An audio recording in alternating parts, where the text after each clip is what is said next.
The political inconsistency amongst supporters of Palestine who cheered last year when Syria's Assad was overthrown by Western-backed forces that politically and materially sustained Israel's genocidal attack on Gaza. Al-Qaeda has been given a more palatable spin in the US mainstream media, and a former Al-Qaeda commander has recently been named president. So can you explain how we should be viewing these developments and how it fits into the US imperialist strategies in West Asia as a whole? Okay, the situation in Syria is quite an important development ever since the Assad regime was overthrown and these Al-Qaeda forces entered Damascus.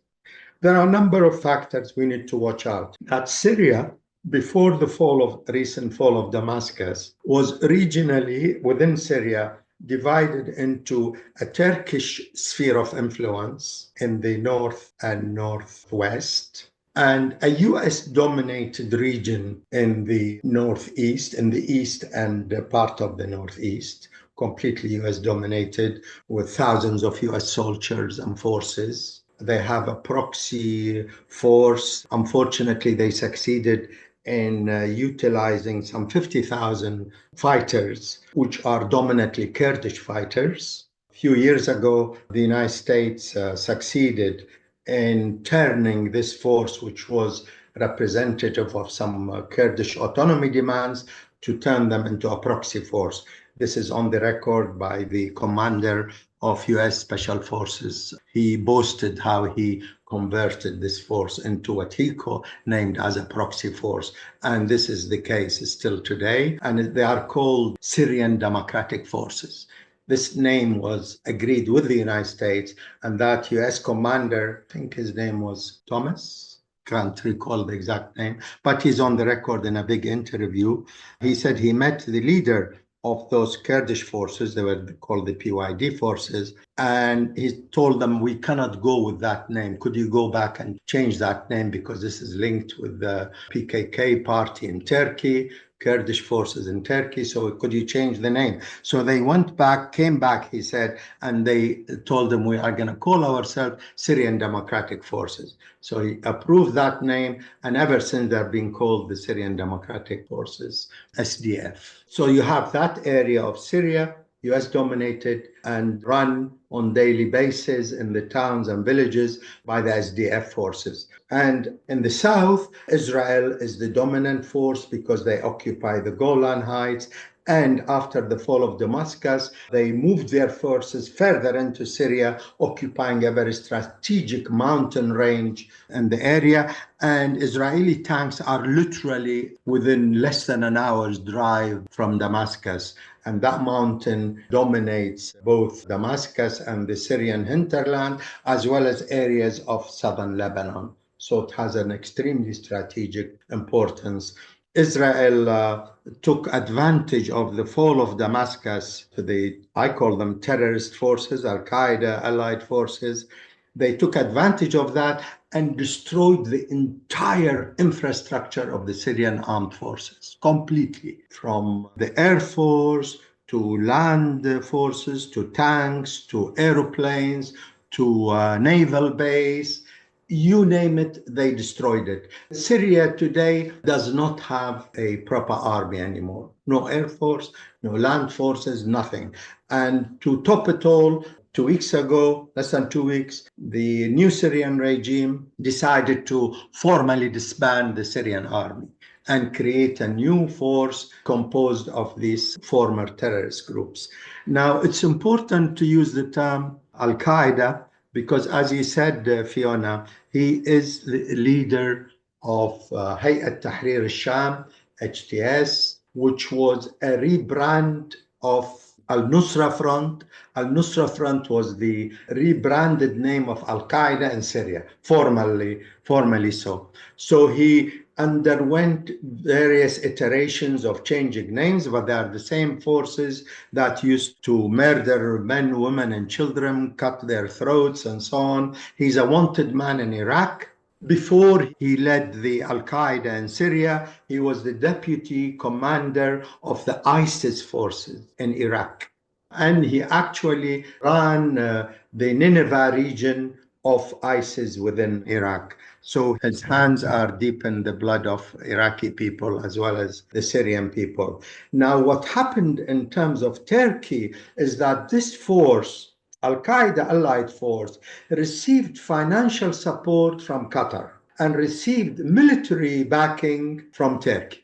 And eventually, as the various terrorist groups started losing ground within Syria, and the Syrian army, with the support of Russia, Iran, and Hezbollah in Lebanon, started regaining ground from these various groups, they all, under various agreements, migrated to a region north of Syria. And they stayed within that province, but backed by Turkey because they border Turkey.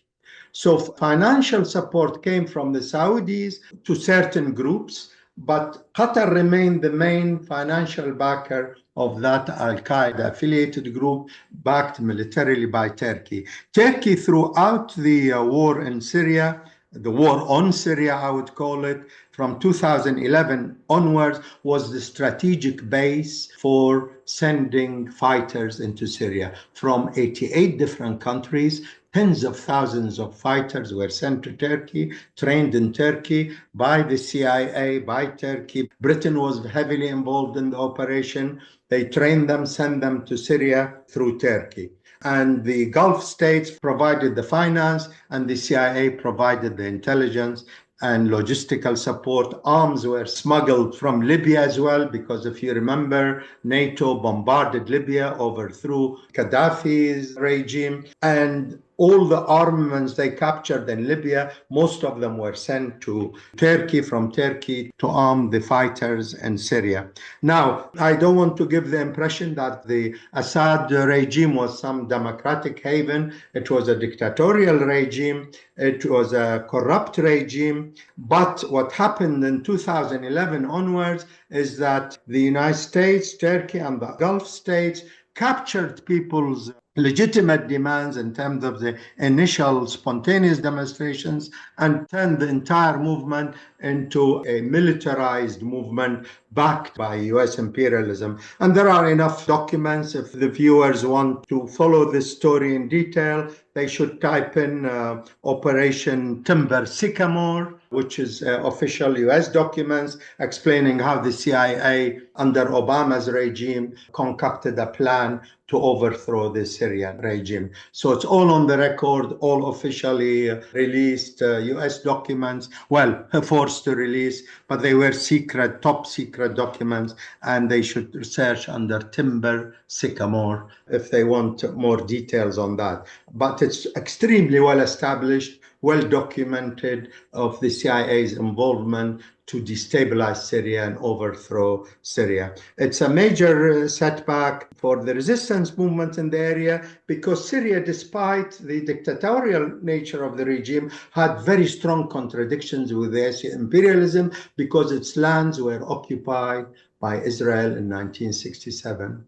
And since then, Syria never had proper, strong relations with the United States. There were periods in the 70s, the United States and Saudis promised the Syrian government that they will return the Golan Heights, that the United States will put pressure on Israel. Nothing came out of it. And gradually, after the Iranian Revolution in 79, Syria allied itself much more with Iran, became much more hostile to the United States because its lands are occupied. So the external contradiction with imperialism was quite fierce for Syria as an occupied country.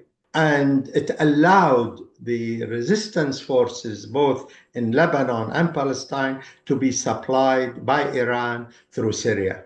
So Syria became an important conduit for supplying the resistance forces. And the fall of Syria, recent fall of Syria, Damascus, has meant a big problem for the resistance forces. I'm sure they have their own other ways of doing it. So they say that they will never be able to shut all supplies. And also in Lebanon, and as we discovered in the genocide war in Gaza, the resistance forces seem to have created their own little factories to manufacture drones, to manufacture all forms of weapons. They remain rudimentary weapons compared to what the United States is supplying Israel, but they do have some form of self-reliance as well. But in terms of the strategic picture, Syria is a setback for the resistance forces and the forces supporting Palestine. But on the other hand, Israel has failed to defeat the resistance forces in Lebanon, has failed to defeat them in Palestine, has failed very significantly to defeat Yemen. Yemen has become a major political military force in the region, not to be underestimated. The Western media tends not to talk too much about Yemen because a 9-year war, which had also genocidal features, launched by US imperialism in alliance with Saudi Arabia and Britain and France, they launched a 9-year war on Yemen, which came to some form of a ceasefire with Saudi Arabia and the West a couple of years ago. But Yemen has become the most important supporter of Palestine. They have practically stopped all shipping destined to Israel through the Red Sea. And the Red Sea, as we know, is a major trade route in the world. And Yemen succeeding, despite the presence of US warships and destroyers in the Red Sea, failing to stop Yemen launching rockets on Israel and so on, is a major development in the region. Yemen succeeded in shutting down the Eilat airport of Israel and preventing any American and British commercial ships to go through, because Britain and US also attacked Yemen again in the past year. So they decided to prevent commercial shipping of both the United States and Britain, and they succeeded in doing so. So this incredible development of one of the poorest countries in the world. Yemen is a vast country. They have a fantastic history of wars of liberation against British colonial rule, and their yearning for freedom, independence, and economic development is massive. The 9-year war against them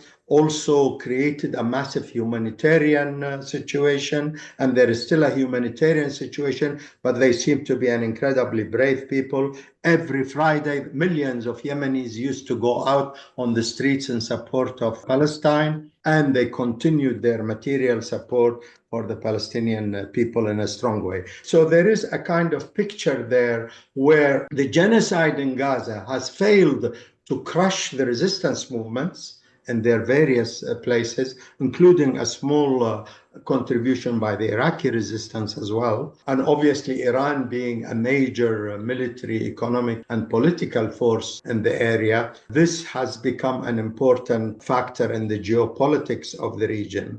The peoples of the region have been extremely angered by the genocide in Gaza. So going forward, there could be enormous political developments building up in the region. And also an important factor is that political reactions to what happened in Gaza can take maybe longer than anticipated in terms of the immediacy of these reactions. These governments are sitting on very angry people, whether in Egypt, Jordan, and in the entire west of Asia.